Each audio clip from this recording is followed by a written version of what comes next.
Covid é um assunto que segue tendo bastante espaço no meio científico. Em praticamente todos os congressos da área de psiquiatria, temos, no mínimo, uma palestra voltada a esse tema, e a comunidade segue achando que é um negócio que ficou lá em 2021, que a moda da doença passou. Algo de errado não está muito certo.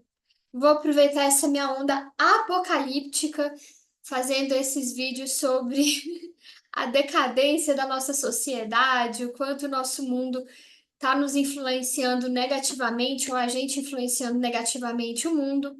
E o vídeo de hoje eu quero falar com vocês sobre esse tema que tem muita gente cansada, mas que ainda é extremamente necessário, que é sobre o que a Covid fez conosco enquanto sociedade. Caso alguém esteja caindo de paraquedas aqui e não sabe quem sou eu sou a doutora Renata Vargas, eu sou médica, eu trabalho com psiquiatria, portanto, meu maior enfoque é em saúde mental. Se você quer saber sobre outras áreas da medicina, ou se você quer saber sobre outras áreas científicas, como, por exemplo, a sociologia, a antropologia, procure pessoas gabaritadas para falar sobre esse assunto, tá bom? A gente viveu uma situação totalmente atípica enquanto sociedade, lá começando em 2019 e até aproximadamente 2021, que a gente passou pelo pico todo da pandemia da Covid-19. Aqui no Brasil, em 2019, a gente ouvia falar da doença que estava chegando no mundo, que estava matando um monte de gente, que era esquisita e etc. Aproximadamente em março de 2020, a notícia chegou para a gente que havia chegado no nosso país e, portanto, a gente já começou. Teve o lockdown, que todo mundo ficou preso em casa, não podia sair. Teve a questão das máscaras, do medo de absolutamente tudo, enfim. Eu acho que quem estava vivo lembra, apesar de que uma das interferências da Covid é na memória. Mas eu acho que desse trauma pequenininho ali de 2020, todo mundo preso sem saber o que que ia ser do futuro, todo mundo ainda se lembra. Passamos 2020 sob a sombra do medo dessa doença desconhecida, sobre a incapacidade técnica dos médicos, dos cientistas em geral, em desenvolverem tratamento efetivo, protocolo, sobre a crise funerária, porque não tinha lugar para colocar tanto corpo de tanta gente que faleceu ao mesmo tempo. Em 2021, ainda pegamos, aqui no Brasil foi o pico de mortes, né?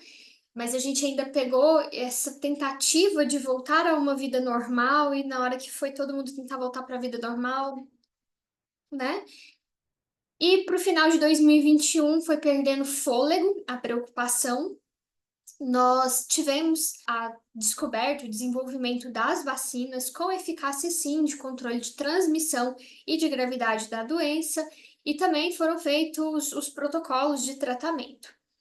Hoje em dia, de fato, a gente vive uma realidade pontual do que a gente está tendo de notícia, de que a doença está um pouco mais controlada. Nós temos boa parte da população vacinada.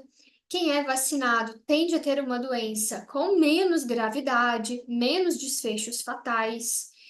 E as cepas que estão tendo atualmente, parece que a questão da transmissibilidade é diferente, enfim.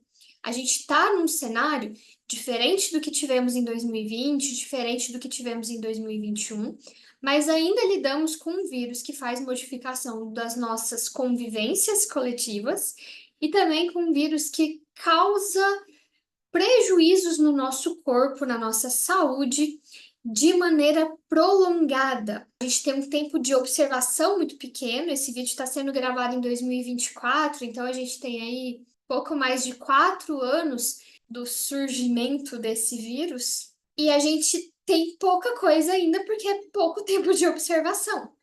Até onde a gente sabe, a Covid longa, por exemplo, que são aquelas sequelas que as pessoas ficam. Até um tempo atrás a gente achava que ia durar 1, 2 anos. Hoje em dia a gente já não sabe mais, porque tem gente que está durando mais tempo. A cada nova pesquisa, a cada nova observação, a gente descobre mais uma influência desse vírus no funcionamento do nosso corpo. Então a gente está engatinhando, em termos de ciência, no conhecimento sobre tudo que a Covid pode nos impactar. Eu sei que para vocês que estão escutando aqui o vídeo, ainda mais com esse apelo de falar do apocalipse social, importa um pouquinho menos sobre a Covid longa, mas não posso deixar de falar sobre isso. Em termos psiquiátricos, neurológicos, a gente tem uma influência muito grande das infecções pelo vírus da Covid.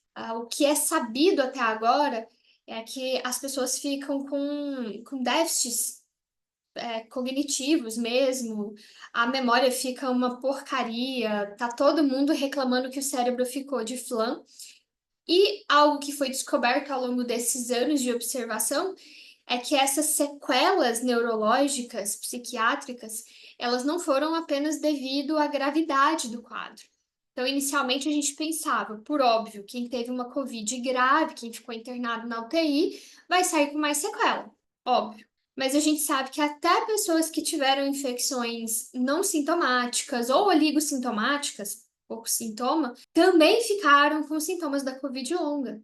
E fica assim, fica todo mundo com essa sensação de estar mais travado, do tipo, cara, como é que eu tô funcionando? Eu não era assim tão burro antes, minha memória já foi melhor, a minha questão de léxico já foi melhor, e o que que aconteceu? Nós temos uma parcela da população que vai sentindo uma melhora gradativa, nós temos uma parcela da população que não sente melhora e acha que ficou sequelado para sempre, e nós temos uma parcela de pessoas que chegaram num ponto estacionário e que se acostumaram com esse funcionamento diferente do anterior devido às infecções pela Covid-19. Só que isso não foi a única influência que esse vírusinho desgramento fez conosco. Vamos voltar a tudo que vivemos lá no início de 2020. De repente, enquanto sociedade, tivemos a nossa liberdade cerceada. Eu, particularmente, sou do grupo de pessoas que acredita sim que o isolamento social, o distanciamento foi importante para a gente não ter uma tragédia ainda maior.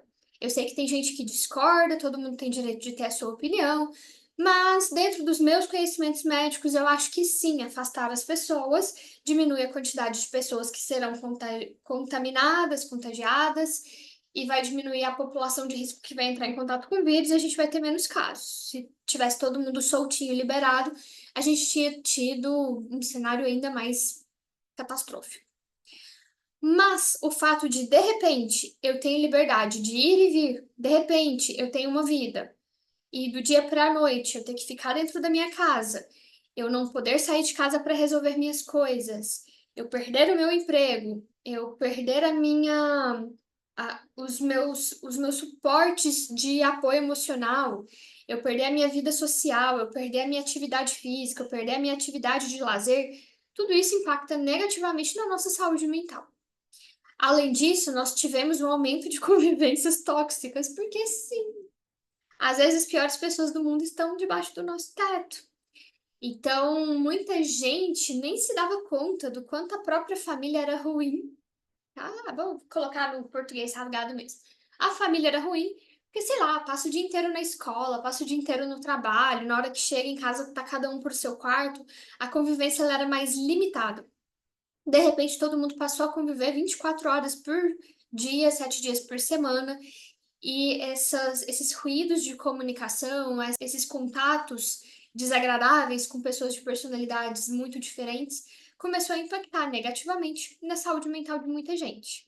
Até pelo público que eu trabalho, né, eu percebi muito problema, por exemplo, nas famílias que têm adolescentes.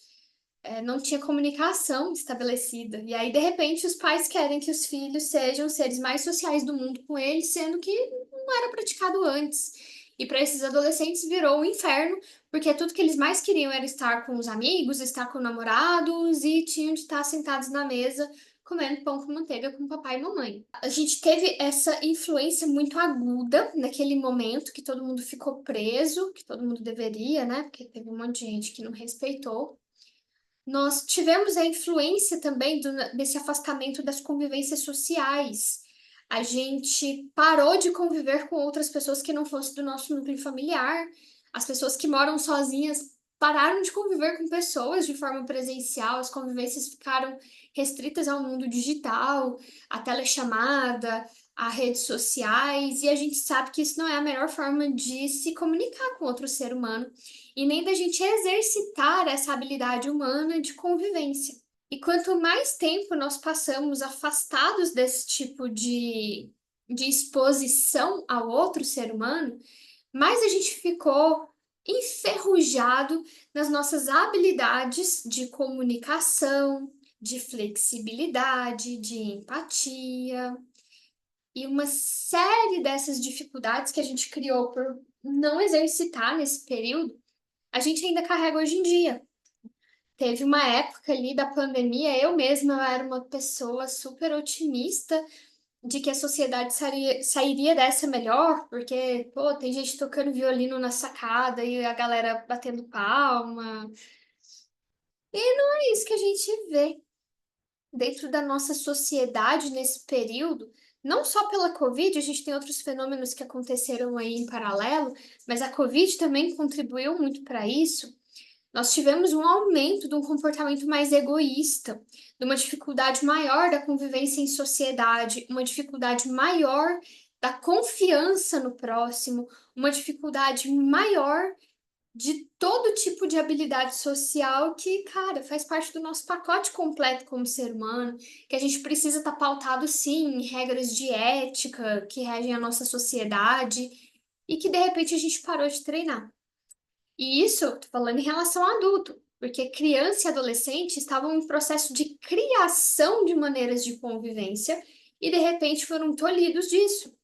Um adolescente que estava, por exemplo, entrando no ensino médio nessa época, teria vivências riquíssimas, tanto positivas quanto negativas, mas com certeza somadoras para a convivência com outras pessoas e de repente ficou dentro de casa tendo acesso apenas a redes sociais, que querendo ou não a gente sai, querendo ou não a gente esconde algumas outras coisas, querendo ou não a gente não percebe o outro de maneira completa. Crianças estavam desenvolvendo habilidades básicas, como por exemplo comunicação oral, e tiveram que parar de frequentar o parquinho, tiveram que parar de frequentar a creche, a escolinha e ficar dentro de casa. Nós tivemos um aumento, inclusive, de casos de atraso de linguagem das crianças dessa época, porque não tiveram acesso a isso, não tiveram necessidade, estavam sempre em casa com papai e mamãe e não precisava dessa habilidade de comunicação, de dividir brinquedinho, de lutar pelo próprio espaço. Tudo isso foi amplamente prejudicado. De um primeiro momento foi muito agudo, a gente não sabia quanto tempo que a gente ia passar, todo mundo esperava que fosse apenas 15 dias. Por fim, durou uma eternidade, que eu nem sei quanto tempo que foi oficial o lockdown. Mas a gente colhe frutos disso até hoje, em termos muito negativos sociais. Outros problemas que surgiram em decorrência dessa pandemia. Nós tivemos um aumento dos casos de ansiedade e depressão, pela exposição ao medo do que vai acontecer no mundo, pela exposição da nossa fragilidade enquanto humanos, a quantidade de gente que era previamente rígida e que bateu as botas, morreu do nada, rapidamente por causa de um vírus. Também, pelo que eu falei no início do vídeo, as convivências, algumas convivências, alguns ambientes que essas pessoas ficaram submetidas durante esse período auxiliaram no desenvolvimento de doenças que essa pessoa já tinha predisponibilidade, poderia nunca ter aberto um quadro psiquiátrico, mas ficou exposta a um ambiente hostil que às vezes é dentro da própria casa. Nós também tivemos problemas relacionados aos nossos rituais de despedida. Durante a pandemia da Covid, as famílias foram impedidas de realizarem velório, de realizar enterro, e quando abriram um pouquinho brecha para isso, era enterro com caixão fechado, a urna fechada. Alguns detalhes que eu acho que eu não vou passar aqui, não. Assim, a gente da saúde, a gente acaba sabendo de algumas coisas que são ainda mais impactantes, né? A gente passou por tudo isso durante a pandemia.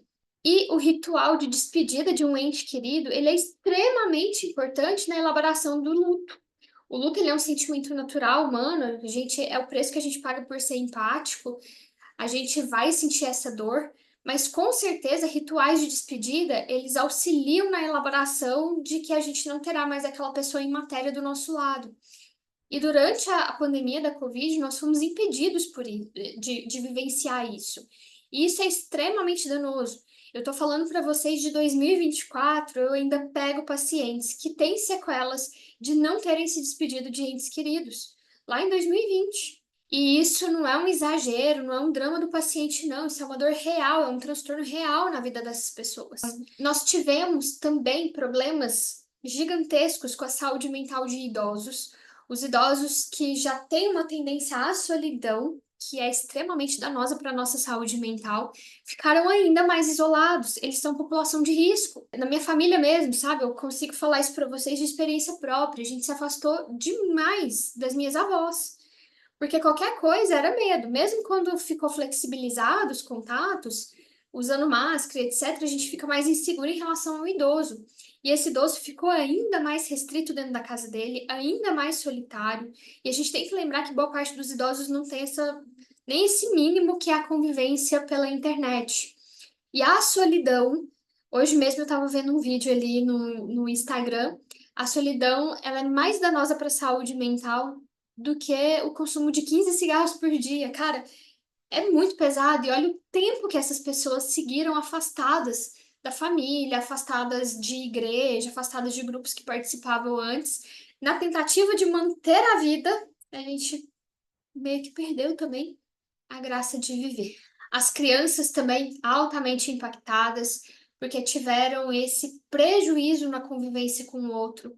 E aí, quando foi liberado para voltarem para as convivências sociais, crianças mais ansiosas, crianças que não têm habilidades de comunicação, crianças que não têm habilidade de estabelecimento do próprio espaço.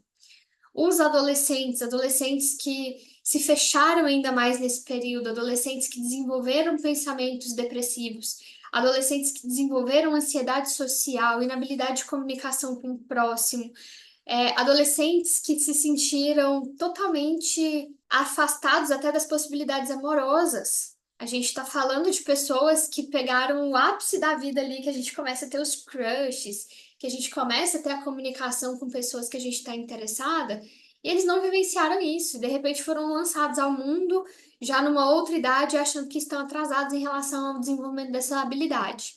Então, a nossa saúde mental ela ficou totalmente afetada por causa disso. Uma outra coisa que, pelo menos, é uma observação minha, tá? Isso aqui eu não estou falando com bases tão científicas, mas o aumento das nossas relações mediadas por redes sociais, principalmente o WhatsApp, aumentou o fenômeno do imediatismo das pessoas. Então, quem lida com o público, eu acho que percebeu também essa piora considerável do contato com o cliente. O cliente te manda uma mensagem domingo, 11 horas da noite, e segunda-feira de manhã, 7 horas da manhã, ele já tá te xingando porque você não respondeu, porque você não mandou um orçamento, porque você não respondeu uma demanda dele. As pessoas ficaram mais grossas nesse convívio. Aprenderam tanto a ter tudo mediado por robô e a ter tudo no próprio tempo, que desaprenderam que o tempo do outro é muito diferente. Nós até tentamos, até quem serve ao público, a gente tenta se flexibilizar para conseguir atender essa demanda, mas isso é adoecedor. Isso é gerador de mais problema na nossa vida quando a gente tenta ser tão abrangente em atendimentos. Não dá para negar também que as convivências mediadas pela internet aumentaram a hostilidade entre pessoas. Algumas questões que pessoalmente ninguém teria muita coragem de falar porque sabe que vai levar um safanão, ou que a polícia vai ser chamada, ou coisas do tipo. Essas pessoas criaram muita coragem de, em ambientes virtuais, exporem esse lado mais sádico do ser humano. As críticas se tornaram mais pesadas, as perseguições, os bullying digitais se tornaram mais agressivos. E isso tem sim uma influência desse período que ficou todo mundo fechadinho em casa e achando que estava livre de consequências. Ainda falando dessas posturas que foram desenvolvidas durante a pandemia da Covid, também relacionado ali com o imediatismo das pessoas, mas a gente entra no lance do egocentrismo, de todo mundo se achar extremamente importante, de todo mundo se achar uma celebridade do universo, e ao mesmo tempo de buscar referências disso, que nem sempre são referências aí muito saudáveis. Nós tivemos também um aumento muito grande da quantidade de influenciadores digitais que, na verdade, não influenciam muito de maneira positiva. A gente teve um boom, quando acabou ali o lockdown, a gente teve um boom de ostentações. A gente entrou numa nova modinha disso e muito movido por influenciadores vazios e egocêntricos que ganharam fama aí nesse período que estava todo mundo cangando grilo em casa. Outras consequências nefastas para a nossa saúde mental: aumento do consumo de substâncias, especialmente o álcool. Muita gente que não bebia muito passou a beber muito, inclusive desenvolveu alcoolismo. Muita gente que fazia um uso um pouquinho mais controlado de substâncias descontrolou totalmente o uso durante a pandemia, porque essas pessoas estavam no tédio em casa e o tédio ele abre portinhas muito ruins do nosso subconsciente que nos faz tentar cobrir buraquinhos de maneiras indevidas. Então, o uso de substâncias no geral, tanto lícitas quanto ilícitas, pô, esqueci de falar, cigarro também. Então, álcool, cigarro e substâncias ilícitas aumentou bastante durante a pandemia e no pós-pandemia. As pessoas elas tentavam anestesiar aquela sensação de falta de liberdade, de falta de convivência social, com o aumento do consumo de bebida alcoólica. Pedia ali por delivery e tal, e estava sempre ali com seu vinho, com a sua cervejinha em casa, e a gente teve um aumento sim dos casos de alcoolismo. Outra consequência muito ruim que nós tivemos da pandemia: mudança de ciclo circadiano. As pessoas estavam em casa, não precisavam trabalhar nem estudar presencial, e algumas pessoas fizeram inversões de horários de viver, né? Então a pessoa ficava acordada ali até 3, 4, 5 horas da madrugada assistindo série, assistindo live, fazendo sei lá o quê, iam dormir de manhã e virava essa bola de neve, alimentação bagunça nisso, etc. E algumas pessoas tiveram enormes dificuldades e ainda têm de voltar uma rotina mais saudável para o próprio corpo, e outras pessoas, por causa do tempo que modificaram o ciclo circadiano, desenvolveram ou reabriram quadros de doença, porque a gente tem que lembrar, o equilíbrio do sono ele é fundamental na manutenção da saúde. Quando a gente desequilibra o sono, a gente abre a portinha para um monte de enfermidade. Outro problema que tivemos durante a pandemia, que foi o aumento de sofrimento de pacientes que já tinham, por exemplo, o transtorno obsessivo compulsivo, pessoas que já tinham muito medo de pegar a doença, pessoas que já tinham muito medo de se infectarem com convivências sociais no mundo, pegando uma maçaneta. Essas pessoas tiveram um pior muito grande dos sintomas, porque de fato a neurose delas começou a ser validada. E aí fica um pouquinho mais difícil da gente fazer controle. Outro problema que tivemos em termos de saúde mental e que até hoje as pessoas ainda colhem malefícios disso foi a questão do teletrabalho, trabalho em home office. Aqui a gente entra num assunto espinhoso. Durante a pandemia foi necessário que muita gente passasse a trabalhar do ambiente doméstico. Esse processo tirou da gente a limitação de tempo. Então, assim, a qualquer hora é hora. Você já está em casa mesmo, surgiu uma demanda do serviço 11 horas da noite, seu chefe te manda, você vai responder porque você está lá de boa assistindo a live. E você vai responder a demanda. Então, as pessoas perderam a limitação daquelas horas de trabalho. Pô, eu trabalhava só 8 horas, agora a sensação que eu tenho é que eu trabalho o dia inteiro. Sim, trabalho o dia inteiro, porque a demanda está vindo dentro do seu home office. A outra coisa é da limitação de espaços. É importante para a gente ter o local de trabalho separado do local de casa, local de descanso. Só que, gente, por uma questão de arquitetura básica, a gente não é todo mundo que tem a disponibilidade de ter um escritório em casa. Então, muita gente abriu o computador do próprio quarto, da sala de convivência com a família, e tudo isso começou a ficar muito misturado. A gente passou a não ter aquele momento importante de transição, de estou saindo da minha persona trabalhadora e estou caminhando para minha persona dona de casa, esposa, mãe. A gente não teve, tudo se misturou. Ao mesmo tempo eu sou profissional e eu sou mãe, ao mesmo tempo eu estou resolvendo uma reunião super importante e estou cozinhando feijão. Tudo isso foi um fator complicador e gerador de adoecimento em relação ao trabalho, à carga de trabalho. Por que que eu falei que isso é uma questão delicada? Porque o home office ele acabou se tornando uma modalidade sim aceitável de trabalho, que tem gente sim que se adaptou muito bem, que gosta muito dela, e que atualmente, por causa desse pandemônio que a gente está vivendo, com essa fumaça infernal que está no céu do Brasil, Uma das discussões que é feita é que seria importante a gente voltar para ter mais pessoas trabalhando de casa, para a gente diminuir a emissão de fumaça. Porque você não vai pegar o transporte público, você não vai pegar seu carro, você não vai precisar ir para a empresa, você não vai se expor a essa fumaça, você fica de casa e resolve. Então, como uma medida emergencial para a gente diminuir a emissão de poluentes no nosso ar, para a gente controlar esse inferno dessa fumaça, é uma modalidade válida. Só que a gente tem que ver como é que isso vai ser efetivado. Esses trabalhadores que, se porventura isso for autorizado, voltarem a trabalhar de ambiente doméstico, precisam ter uma disciplina mesmo, de saber definir os horários de trabalho. Pô, eu trabalho só 8 horas por dia, não vou trabalhar mais do que isso. Controlar as demandas, chegou um e-mail fora de hora, eu não vou abrir, não vou ficar ansioso para isso. E, cara, na prática eu sei que isso é muito complicado. Eu sei tanto da minha parte como profissional, quanto dos pacientes que eu acompanho e que trabalham em home office. Outra influência negativa que nós tivemos da época da Covid, que muita gente ainda não voltou a conseguir realizar na vida. A prática de atividade física, que já é um complicador para muita gente. A galera parou naquela época e nunca mais voltou. E as práticas de lazer e de convivência social. Algumas pessoas já tinham dificuldade prévia nisso, se sentiram muito bem durante o isolamento, não que isso seja saudável em termos psicológicos, e até hoje têm dificuldade para voltar a conviver com outras pessoas, passaram a ter mais recusas sociais, passaram a ter mais afastamento de amigos, e isso não é bacana. Eu gosto sempre de reforçar com todo mundo, o ser humano é um ser gregário. A gente gosta de coletividade, nem tão perto, nem tão longe, distância saudável de outras pessoas.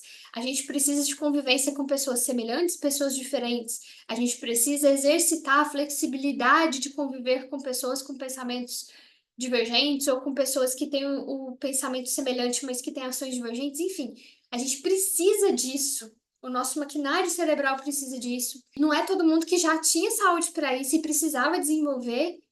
E quando veio a pandemia, foi a pá de cal ali que faltava para essas pessoas se tornarem ainda mais isoladas e não terem conseguido voltar às convivências. Bom, eu acho que eu consegui abordar aqui tudo que estava na minha cabeça de mais importante em relação a esse tema. Também lembro para vocês, eu tenho uma dificuldade monstra de fazer roteiro para os vídeos. Eu gosto de falar de forma mais espontânea e pode ser que eu tenha deixado algum tópico importante de fora, ainda mais que eu estou vivendo sim um brain fog atualmente por causa da gestação, mas do que eu estou percebendo aqui, eu consegui abordar algumas coisas importantes dessa influência da pandemia de Covid na saúde mental, individual e coletiva de todos nós seres humanos.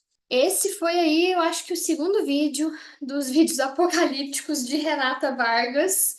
É lógico que eu espero não precisar fazer mais, mas eu vou acabar fazendo porque é um assunto que me chama a atenção.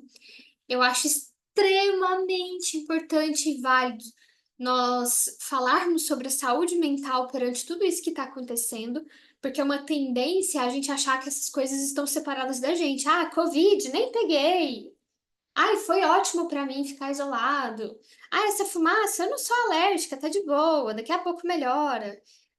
E não é bem assim que a gente tem que seguir a vida, né?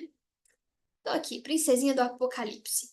E eu quero, sim, sempre reforçar toda essa importância da saúde mental ser vista nessas mudanças de vivências no planeta Terra. Tá bom? Vou ficar por aqui nesse vídeo. Espero que vocês tenham gostado da maneira que eu tenha falado. Eu espero que tenha sido claro, que eu não tenha divagado muito. E espero de verdade que a maior parte das pessoas chegue nesse ponto aqui do vídeo, porque é um assunto importante, apesar de estar fora de moda, tá bom? Beijo pra vocês. Até breve.